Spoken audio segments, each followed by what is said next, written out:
हरे कृष्णा। तो आज हम एक ऐसे टॉपिक के बारे में, एक ऐसी पर्सनालिटी के बारे में बात करने वाले हैं जिनको हम हर घर में देखते हैं मोस्टली, पर ज्यादा नॉलेज, ज्यादा जानकारी उनके बारे में नहीं रखते। तीनों लोकों के स्वामी भगवान श्री कृष्ण जो हैं, वो ज्यादातर किनके साथ हम उन्हें देखते हैं? श्रीमती राधा रानी। तो जबकि उनकी वाइफ जो है, उनकी पत्नी जो है, वो माता रुक्मिणी, माता सत्यभामा, पर उनके साथ ना हो करके भगवान श्री कृष्ण हमेशा आपको या तो श्रीमती राधा रानी के साथ दिखेंगे या अकेले दिखेंगे, ग्वालों के साथ, गौओं के साथ दिखेंगे। तो कौन है श्रीमती राधा रानी जो हर घर में विग्रह स्वरूप में या पेंटिंग के फॉर्म में या किसी चित्र के फॉर्म में किसी ना किसी तरीके से हर घर में है कौन ये श्रीमती राधा रानी? तो जब भी लोगों से इस प्रश्न को पूछा जाता है तो ज्यादा आंसर्स किसी के पास भी नहीं होते। रादर ये टॉपिक ज्यादा क्वेश्चंस को उत्पन्न करता है लोगों के मनों में। तो इसमें लोगों की गलती नहीं है, ये एक बहुत ही कॉन्फिडेंशियल सब्जेक्ट मैटर है। हमारे शास्त्र बोलते हैं ये एक बड़ा गुह्य तत्व है, बहुत एजोटेरिक सब्जेक्ट मैटर है, जिसके बारे में ज्यादा जानकारी लोगों को है ही नहीं और ना ही प्राप्त होती है। तो हमारे शास्त्र ही हमें बताते हैं, ब्रह्म संहिता में हम सुनते हैं, ईश्वरः परमा कृष्ण सत चित आनंद विग्रह अनादिर आदि गोविंद सर्व कारण कारणम। ईश्वरः परमा कृष्ण सत चित आनंद विग्रह। इन लाइनों से हमें भगवान श्री कृष्ण की डेफिनेशन जो है वो पता चलती है। क्या भगवान श्री कृष्ण कौन है हमें पता चलता है? सत चित आनंद के विग्रह हैं। सत मतलब हमेशा सनातन रहने वाले, कभी भी ना उनका जन्म होता है ना कभी मृत्यु होती है। चित मतलब हमेशा चेतन रहने वाले। हम तो अपनी फीलिंग्स, अपने इमोशंस के बारे में अवेयर रहते हैं, चेतन रहते हैं, पर भगवान श्री कृष्ण सारे समस्त जीवों के फीलिंग्स को लेके, थॉट्स को लेके, निर्णय को लेके और इंटेंशंस को लेके चेतन रहते हैं। आनंद हमेशा सारे रसों के आगर, रसों के सागर, रस के सोर्स, आनंद के सोर्स जो हैं वो भगवान श्री कृष्ण हैं। और इस स्तर को, इस डेफिनेशन को, सतचित आनंद के स्तर को मेंटेन करने के लिए भगवान अपनी शक्तियों को प्रयोग में लाते हैं। तीनों लोकों के स्वामी भगवान श्री कृष्ण सर्वशक्तिमान है। ऐसा कुछ भी कार्य नहीं है जो भगवान श्री कृष्ण नहीं कर सकते। सारी शक्तियां जो हैं वो भगवान के ही अधीन है। इन सभी समस्त शक्तियों में भगवान की तीन मुख्य शक्तियां हैं, बहिरंगा शक्ति, तटस्थ शक्ति और अंतरंगा शक्ति। ये बहिरंगा शक्ति जो है वो भगवान की, जैसा नाम से हमें पता चल रहा है, ये भगवान की आउटर मतलब एक्सटर्नल एनर्जी है। जो भगवान का ये भौतिक जगत है, भौतिक प्रकृति है, उसको कार्यरत रखने में ये शक्ति भगवान की सेवा करती है। भगवान की तटस्थ शक्ति जो है मतलब मार्जिनल एनर्जी, ये हम जीव हैं जो ना अंदर के हैं ना बाहर के हैं, ना आध्यात्मिक जगत के हैं ना भौतिक जगत के हैं, बीच में कहीं तट पर खड़े हुए हैं। हम है भगवान की तटस्थ शक्ति। और तीसरी भगवान की अंतरंगा शक्ति, भगवान की वो शक्ति है जो भगवान के आध्यात्मिक जगत को कार्यरत रखने में, ऐसे जो भी पर्सनालिटीज, जो भी व्यक्तित्व, जो भी जीव भगवान की आध्यात्मिक जगत में भगवान की सेवा करते हैं, वो भगवान की अंतरंगा शक्ति है। तो इस अंतरंगा शक्ति के आगे तीन और भाग हैं, संधिनी शक्ति, संवित शक्ति और आह्लादिनी शक्ति। ये तीनों शक्तियां जो हैं वो भगवान को सतचित आनंद रखने में भगवान की सेवा करती हैं। ये जो संधिनी शक्ति है वो भगवान को सत रखती है, जो संवित शक्ति है भगवान को चित रखती है, और जो ये आह्लादिनी शक्ति है ये भगवान को सारे आनंद का प्रदान भगवान को करती है। सारा आनंद भगवान को इस आह्लादिनी शक्ति से मिलता है। तो कृष्ण जो है वो सर्व आनंदमय है। हर कार्य जो भगवान श्री कृष्ण करते हैं वो अपने आनंद की पूर्ति के लिए करते हैं। तभी हम लोग क्या सुनते हैं कि भगवान ने वीर रस के लिए हिरण्यकशिपु से वध किया। तो वीर रस मतलब कि युद्ध भी जब कर रहे हैं तब भी भगवान उसमें से रस को ले रहे हैं, रस की प्राप्ति कर रहे हैं, मतलब आनंद की प्राप्ति कर रहे हैं। तो क्योंकि भगवान में ऐसी चेष्टा हमेशा रहती है, भगवान के सारे कार्य जो हैं वो आनंद के लिए रहते हैं, तो भगवान के हम जीव जो हैं हम भी हमेशा आनंद की खोज में लगे रहते हैं। कभी नौकरी में, कभी संबंध में, कभी घर में, कभी परिवार में, कभी लोगों में, कभी अच्छे घर में, कभी अच्छी गाड़ी में, और कभी नाम में, यश में। कि इन सभी स्थानों में हम आनंद की खोज में लगे रहते हैं, पर हमेशा चाहे हमें लगे अब मैं पूर्ण आनंद में हूँ, हम लोग कुछ समय बाद डिससैटिस्फाइड हो जाते हैं, डिसअपॉइंटेड हो जाते हैं, क्योंकि गलत स्थान पर हम आनंद की खोज कर रहे हैं। ये कुछ उसी प्रकार से है कि इतने जन्मों से कोई व्यक्ति जब प्यासा हो और ओस को चाटे और सोचे कि मेरी प्यास बुझ जाएगी। तो हमें आनंद चाहिए, और जब तुच्छ चीजों में हम आनंद ढूंढेंगे तो कैसे हमें रियल आनंद जो है, रियल ब्लिस जो है, उसकी प्राप्ति होगी? वो नहीं हो सकती। तो आनंद जो है वो कभी भी अकेले नहीं मिलता है ना। आनंद के लिए हमेशा कोई ना कोई चाहिए। अगर मैं आपको बहुत अच्छा घर दे दूं, बहुत बड़ी गाड़ी दे दूं, खूब नाम दे दूं, बहुत धन दे दूं, एक पूरी पैंट्री भर के जो आपको खाने को चाहिए वो सब दे दूं, सारी ये व्यवस्था के बीच में आपको रख दिया जाए, सारी सुख सुविधा के बीच में आपको रख दिया जाए, पर एक कंडीशन है कि आप क्या हैं? आप अकेले हैं। आप अकेले हैं, आपके साथ कोई भी नहीं है, कोई भी जीव नहीं है। ऐसा सोचे कि कोई कुत्ता मिल जाएगा, कोई बिल्ली मिल जाएगा, कोई तोता मिल जाएगा, खरगोश मिल जाएगा, ऐसा कोई भी नहीं। आप अकेले हैं इन सारी सुख सुविधा के बीच में। तो शायद सोच के लगे कि बहुत बढ़िया है, कोई परेशान नहीं करेगा, पर कितने समय तक? 1 दिन, 2 दिन, 1 महीना, 2 महीना, उसके बाद इस सुख सुविधा से जो आपको आनंद मिल रहा है ना, इस आनंद को बांटने के लिए भी आपको कोई ना कोई चाहिए होगा। जैसे ही कोई खुशखबरी आती है, हम हमेशा क्या करते हैं? We dial a phone, we dial a friend and we share that good news with the friend, है ना। अच्छे कपड़े पहन करके हम लोगों के बीच में जाना चाहते हैं ताकि लोग थोड़ी तारीफ करें, आदान प्रदान हो सके आनंद का, और तभी आनंद की असली प्राप्ति हो सकती है। इसी कारणवश हमारे भगवान श्री कृष्ण, जो सारी शक्तियां भगवान की हैं, जैसा मैंने बताया आह्लादिनी शक्ति, भगवान श्री कृष्ण ने क्या किया?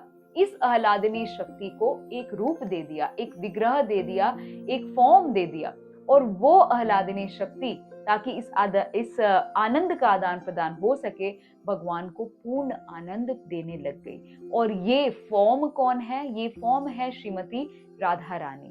तो इसीलिए हमारे चैतन्य चरितामृत में भी क्या बताया जाता है? राधा कृष्ण एक आत्मा दुई देह धरी, अन्य अन्य विलासे रस आस्वादन करी। राधा कृष्ण कौन है? एक आत्मा है, पर उन्होंने क्या कर लिया है? 2 देह का धारण कर लिया है। राधा कृष्ण एक आत्मा दुई देह धरी, अन्य अन्य विलासे रस। किस लिए 2 देह का धारण कर लिया है? रस का आस्वादन करने के लिए, ताकि उनको आनंद की प्राप्ति हो पाए। तो भगवान श्री कृष्ण को ही आनंद देना हमारे जीवन का लक्ष्य है, isn't it? हम लोग पंचम पुरुषार्थ क्या बोलते हैं कि मुझे भगवान श्री कृष्ण का प्रेम चाहिए, भगवान श्री कृष्ण को आनंद प्रदान करना है। तो भगवान श्री कृष्ण तो स्वयं बता रहे हैं कि मुझे आनंद अगर प्रदान करना है तो मेरी आनंद की सोर्स, ये आह्लादिनी शक्ति, ये श्रीमती राधा रानी, आप इनको आनंद दीजिए, इनको इम्प्रेस कर लीजिए, इनको प्लीज कर लीजिए, तो मैं ऑटोमेटिकली आपके वश में आ जाऊंगा। सिर्फ आनंद नहीं प्रदान करोगे आप मुझे, सिर्फ मेरा प्रेम नहीं प्राप्त करोगे, मैं आपके वश में आ जाऊंगा। क्यों भगवान ऐसा कहते हैं? क्योंकि शक्ति शक्तिमान अभिन्न। जिस प्रकार से सूर्य और सूर्य के प्रकाश में कोई अंतर नहीं होता, जिस प्रकार से दीप और दीप से उत्पन्न हुए प्रकाश में कोई अंतर नहीं होता, उसी प्रकार से श्रीमती राधा रानी जो भगवान की शक्ति हैं और भगवान श्री कृष्ण में कोई भी अंतर नहीं है। तो सुनकर के बहुत सरल लग रहा है ना, इतना सारा हमने बहुत लॉजिकल तरीके से डिस्कस किया। It sounds very simple and easy to understand, but despite of all this, ये समाज जिस तरीके से बन चुका है अब, ये समाज फिर भी बहुत सारे संशय अपने हृदय में उत्पन्न करता रहता है जब इस विषय के बारे में हम बात करते हैं। भगवान श्री कृष्ण ने क्यों श्रीमती राधा रानी से विवाह नहीं किया? क्या संबंध था भगवान श्री कृष्ण और श्रीमती राधा रानी के बीच में? और क्यों श्रीमद् भागवतम में श्रीमती राधा रानी के बारे में वर्णन नहीं है? और ऐसे अन्य कई प्रश्न जो हैं लोगों के मनों में उत्पन्न होते ही रहते हैं। तो इन सारे प्रश्नों का उत्तर सिर्फ और सिर्फ एक है। श्रद्धा एक ऐसा मूल है जिनसे इन सारे प्रश्नों के उत्तर आपको प्राप्त हो सकते हैं। श्रद्धा से ही हम अपने हृदय में कुछ प्रेम जो है वो उत्पन्न कर पाएंगे। मानो तो सब कुछ है और ना मानो तो कुछ भी नहीं, है ना। तो अगर हम अपने हृदय में ऐसी श्रद्धा को उत्पन्न करेंगे और साथ ही साथ भगवान श्री कृष्ण और श्रीमती राधा रानी से प्रार्थना करेंगे कि आपके इस गुह्य तत्व को मैं भी समझ पाऊं, तो अपने आप हम इस तत्व को समझने लग जाएंगे, है ना। हमारे हृदय में ये भी प्रश्न उठ सकता है कि कैसे पॉसिबल है, भगवान ने अपने हृदय में से शक्ति निकाल दी बाहर और उसको एक विग्रह दे दिया, उसको एक फॉर्म दे दिया, उसको एक पर्सोनिफिकेशन दे दिया। तो भगवान श्री कृष्ण के लिए तो कुछ भी संभव है। इसके संबंध में आपको छोटी सी स्टोरी सुनाती हूँ, शायद आपने बहुत बार सुनी होगी।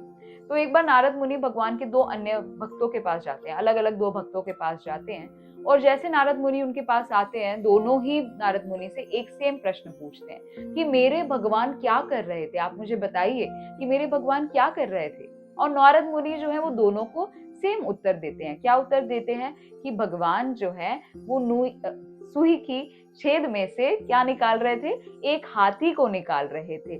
भगवान श्री कृष्ण एक सुई के छेद में से हाथी को निकाल रहे थे। नारद मुनि ये बताते हैं दोनों भक्तों को। उनमें से एक भक्त जो होता है वो क्या कहता है, क्या क्या अजीब सी बात है, क्या नॉनसेंस, भगवान ऐसा कैसे कर सकते हैं, सुई के छेद में से हाथी कौन निकाल सकता है। और दूसरे भक्त जो है वो क्या कहते हैं, मेरे भगवान कितने महान है, उनके लिए कुछ भी करना संभव है।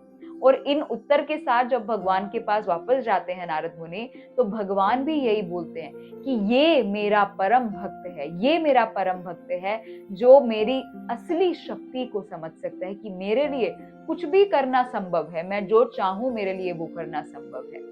तो भगवान जब एक छोटे से बीज में से पूरे बरगद के पेड़, पूरे इतने बड़े बड़े विशाल पेड़ों को उत्पन्न कर सकते हैं, तो सुई में से हाथी को निकालना क्या मुश्किल है, या अपने हृदय में से अपनी ही शक्ति को बाहर निकाल के उसको एक स्वरूप देना भगवान के लिए कैसे कैसे मुश्किल है। It is not difficult for him at all. तो श्रीमद् भागवतम में क्यों इस सब्जेक्ट मैटर पे चर्चा नहीं होती।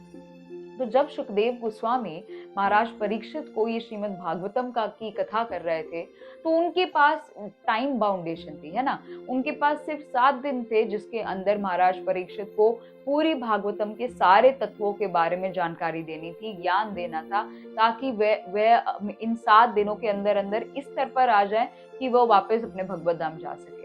तो सुखदेव गोस्वामी क्योंकि टाइम बाउंड थे और उनको पता था कि अगर मैंने श्रीमती राधा रानी के बारे में चर्चा करनी शुरू करी तो क्या होगा, मैं इतना भाव में आ जाऊंगा कि मैं आगे कुछ भी बोलना मेरे लिए संभव नहीं हो पाएगा। सुखदेव गोस्वामी जो हैं वो स्वयं श्रीमती राधा रानी की निजी पार्षद हैं। एक शुक तोता जो है वो भगवान राधा रानी के साथ हमेशा रहता है, और वही तोते जो है वो ये सुखदेव गोस्वामी हैं। तो इसीलिए सुखदेव गोस्वामी ने इस तत्व के ऊपर डायरेक्टली श्रीमद् भागवतम में कोई चर्चा नहीं करी, पर इनडायरेक्टली भगवान जो है सुखदेव गोस्वामी जो है वो इसके ऊपर चर्चा करते हैं। सुखदेव गोस्वामी इनडायरेक्टली कैसे चर्चा करते हैं, जब रास पंच अध्याय में सुखदेव गोस्वामी बताते हैं कि भगवान श्री कृष्ण अंतर्धान हो गए थे, तो वो क्या बताते हैं कि भगवान अंतर्धान किसके साथ हुए, वह उनके साथ अंतर्धान हो गए जो भगवान की परम आराध्या है। आराध्या कौन है, वो है श्रीमती राधा रानी। और ये जो सब्जेक्ट मैटर है ना, ये ऐसा है जिसको पब्लिकली डिस्कस नहीं किया जा सकता, इसीलिए सबके लिए ये सब्जेक्ट मैटर नहीं है, इसीलिए इसके बारे में सुखदेव गोस्वामी भागवतम में जो है वो चर्चा नहीं कर रहे। तो जब हम अपने वस्त्रों में कुछ डीओ लगाते हैं, परफ्यूम लगाते हैं, इत्र लगाते हैं, तो हम उसी फ्रेग्रेंस के जैसे महकने लग जाते हैं ना। जब गुलाब का लगाएंगे या मस्क का लगाएंगे, मोगरे का लगाएंगे, लैवेंडर का लगाएंगे, तो हम में और उस वस्तु में ऐसा लगता है कि कोई भी डिफरेंस नहीं है। जब लोहे को अग्नि में डाला जाए तो लोहा जो है वो अग्नि के समान ही व्यवहार करने लग जाता है। तो लोहा और अग्नि जो है वो ऐसा लगता है कि बिल्कुल सेम है। तो उसी प्रकार से राधा कृष्ण की जो आइडेंटिटी है उनको भिन्न करना, उनको अलग अलग करना बिल्कुल असंभव है। राधा पूर्ण शक्ति, कृष्ण पूर्ण शक्तिमान, दुई वस्तु भेद नहीं, शास्त्रेर प्रमाण। शास्त्र इस चीज का प्रमाण देते हैं कि राधा जो है वो पूर्ण शक्ति है, कृष्ण जो है वो पूर्ण शक्तिमान है, और इन दोनों वस्तुओं में कोई भेद नहीं है। इस बात को समझना, सुनना जितना आसान है, समझना उतना ही मुश्किल है। कई कई जन्म लग जाते हैं इस तत्व को समझने के लिए, पर इसका मतलब ये नहीं है कि हम लोग छोड़ दें समझना कि अरे बहुत टाइम लग जाएगा, मेरे पास इतना टाइम तो है नहीं। इसका मतलब ये है कि अभी से हमें शुरू करना पड़ेगा, क्योंकि इस तत्व को समझे बिना हमारा काम बनने वाला है नहीं, काम बनने बिल्कुल भी वाला नहीं है।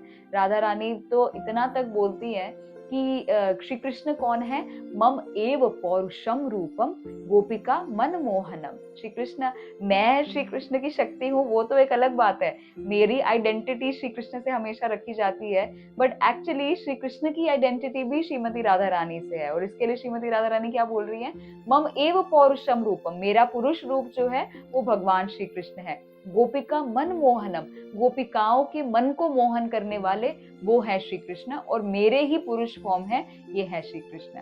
तो आसान नहीं है समझना, जैसा मैंने आपको बोला, और पर समझना बहुत जरूरी है। क्यों? क्योंकि राधा रानी जिसकी भी रिकमेंडेशन दे, जिसकी भी थोड़ा सा भी आगे कर दे कि आप इसको अपना प्रेम दे दो, इसका उद्धार कर दो, इस पे अपनी कृपा कर दो, तो कृष्ण जो है वो उसको एक बार भी क्रॉस चेक नहीं करते, कोई टेस्ट नहीं लेते, नो टेस्ट कि ऐसा चलो मैं देख लेता हूँ सच में ये मेरे प्रेम के लायक भी है कि नहीं है। कोई लायकत नहीं, कुछ भी नहीं। राधा रानी जिसको रेकमेंड कर देती हैं वो बस पास ही पास होता है। छोटा सा आपको एक वृतांत सुनाती हूँ। जैसे हम इस्कॉन मंदिर में श्रीमद् भागवतम सुनने जाते हैं, तो एक बार की बात है, एक भक्त जो है वो ऐसे ही श्रीमद् भागवतम कथा सुन रहा था, पर कथा सुनते सुनते उसको थोड़ी सी नींद आ गई, झपकी लग गई, और जैसे ही झपकी लगी तो श्री कृष्ण ने कहा, अरे मैं इसको अपनी कृपा नहीं दे सकता, ये मेरी कृपा पात्र बनने के बिल्कुल भी योग्य नहीं है। सोचो मेरे ही मंदिर में आके मेरी कथा सुन के सो रहा है, कैसा कैसा ये भक्त है। और ऐसा सुन के श्रीमती राधा रानी क्या कहती है, आपको ऐसा नहीं सोचना चाहिए। आपको क्या सोचना चाहिए कि देखो इतने सारे जीव हैं, इतना सारे कार्य वो कर सकते हैं, पर फिर भी सब कुछ छोड़ करके ये जो जीव है, ये जो भक्त है, ये आपके मंदिर में आपके आ करके आपकी कथा का श्रवण करने का प्रयास कर रहा है। मैं तो कहूंगी आप इसका उद्धार कीजिए, आप इसको अपना प्रेम प्रदान कीजिए।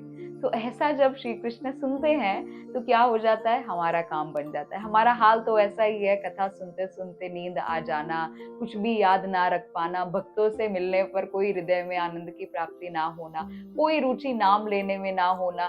तो ये सब अगर आपके भी लक्षण है तो आपको क्या करना होगा, आपको सिर्फ और सिर्फ राधा रानी की सेवा करनी होगी, राधा रानी का प्रेम प्राप्त करना होगा, उनको आनंद देना होगा।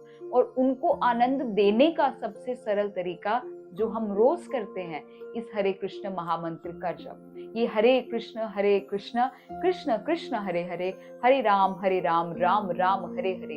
इस मंत्र में both Shri Krishna and Shrimati Radha Rani, we are serving both of them. Hare is Radha Rani and Shri Krishna, इन दोनों को नाम को हम लोग ले रहे हैं, और इस मंत्र के माध्यम से हम सेवा की याचना कर रहे हैं। ये मंत्र जो है वो एक प्रार्थना के समान है, जिस प्रार्थना के माध्यम से हम क्या कर रहे हैं, भगवान की सेवा की याचना कर रहे हैं। तो सनातन गोस्वामी भी बृहद भागवतामृत में नारद मुनि के द्वारा ये सिद्ध करते हैं कि सबसे परम भक्त भगवान श्री कृष्ण की कौन है, सिर्फ और सिर्फ श्रीमती राधा रानी है। और रूप गोस्वामी तो ऐसी एक प्रार्थना बोलते हैं जो हम सबकी प्रार्थना होनी चाहिए।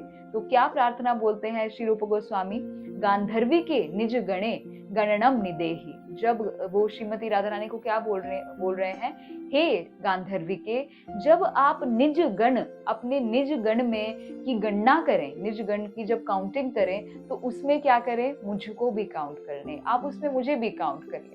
तो ऐसी प्रार्थना हमें भी श्रीमती राधा रानी से करनी चाहिए कि आप जब अपने निज गण को काउंट करें, प्लीज काउंट मी इन। ऐसी प्रार्थना हमें भी श्रीमती राधा रानी को करनी चाहिए।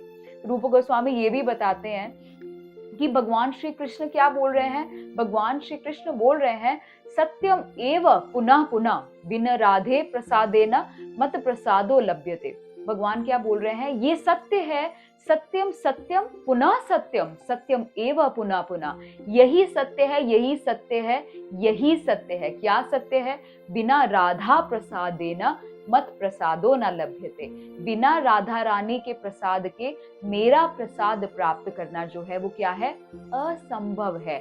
मत प्रसादो न लभ्यते, मेरा प्रसाद भी किसी को प्राप्त नहीं हो पाएगा।